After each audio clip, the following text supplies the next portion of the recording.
नमस्कार दोस्तों, मेरा नाम अभिषेक है और मैं प्रभात एग्जाम के करंट अफेयर शो के 20वें एपिसोड में आपका स्वागत करता हूं। इस श्रृंखला में हम प्रतियोगी परीक्षा के दृष्टिकोण से दिन के महत्वपूर्ण वर्तमान मामलों को कवर करते हैं। हम विभिन्न समाचार पत्रों और वेब पोर्टलों से महत्वपूर्ण समाचारों को कवर करते हैं।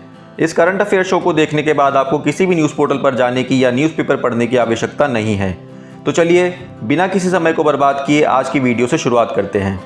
नंबर 1, नई दिल्ली में कोविड-19 लॉकडाउन के दौरान नाइट्रोजन डाइऑक्साइड का स्तर 70% से अधिक गिर गया। नई दिल्ली में लॉकडाउन के दौरान नाइट्रोजन डाइऑक्साइड के स्तर में 70% से अधिक की गिरावट आई है।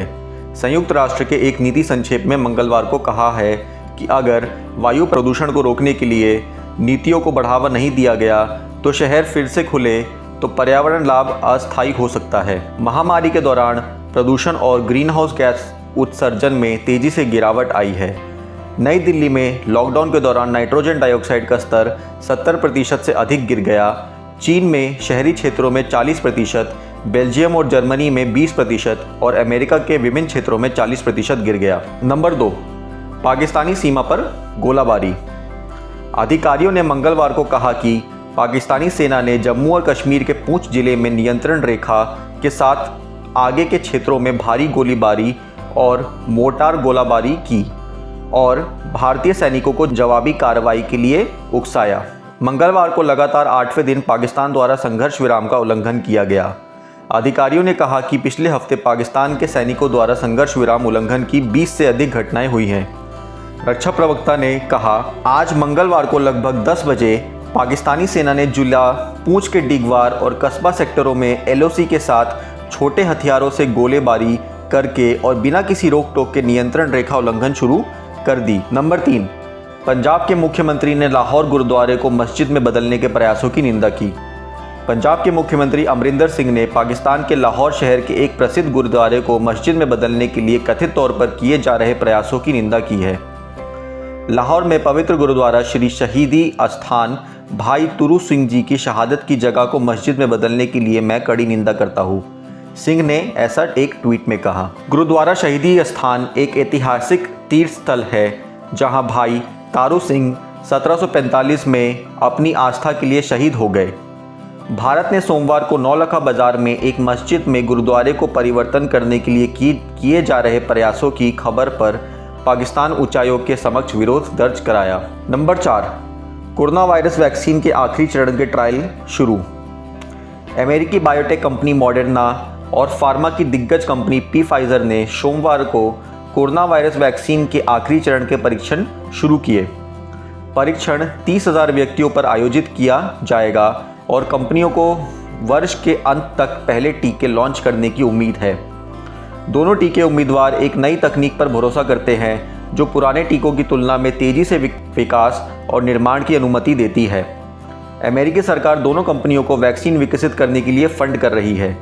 अमेरिका की सरकार अब तक लगभग $1 बिलियन यानी कि 7,483 करोड़ रुपए वैक्सीन विकास के लिए कंपनियों को दे चुकी है। फाइजर को पहले से ही अमेरिकी सरकार को अपने टीके की 100 मिलियन खुराक बेचने का कॉन्ट्रैक्ट मिला हुआ है। नंबर 5, इलेक्शन कमीशन ने जम्मू कश्मीर के गवर्नर के बयान पर विरोध जताया। चुनाव के समय पर निर्णय केवल भारत के चुनाव आयोग द्वारा किया जा सकता है। आयोग ने आज जम्मू कश्मीर के उपराज्यपाल GC मुर्मू के मीडिया में दिए गए बयान, जिसमें उन्होंने कहा कि जम्मू कश्मीर में चुनाव परिसीमन अभ्यास के बाद करवाए जा सकते हैं, पर विरोध जताया।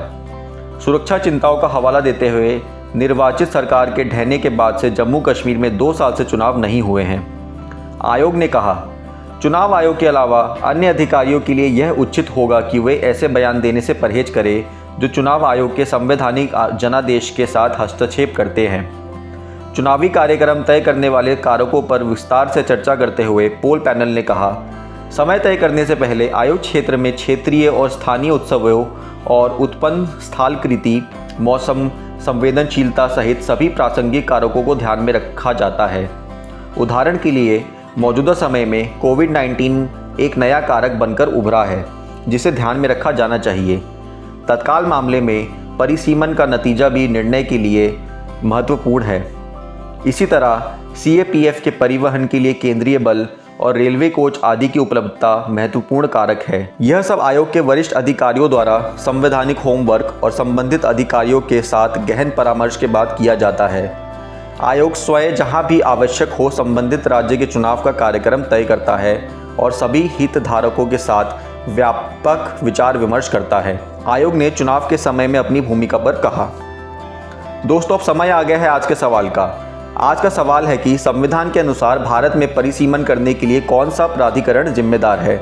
आपके ऑप्शन है चुनाव आयोग, वितरण आयोग, गृह मंत्रालय या वित्त आयोग। आप अपने जवाब हमें नीचे दिए गए कमेंट सेक्शन में बताएं। हम इस पर कल की वीडियो में चर्चा करेंगे। दोस्तों, कल हमने आपसे पूछा था कि निम्नलिखित में से किसे आरबीआई द्वारा प्रबंधित किया जाता है।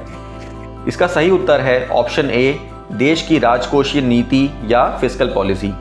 आप में से उनको बधाई जिन्हें सही उत्तर मिले। दोस्तों, आज के लिए बस इतना ही। ऐसी और वीडियो के लिए हमसे जुड़े रहे और इस वीडियो को लाइक, शेयर और सब्सक्राइब करना ना भूलें। धन्यवाद।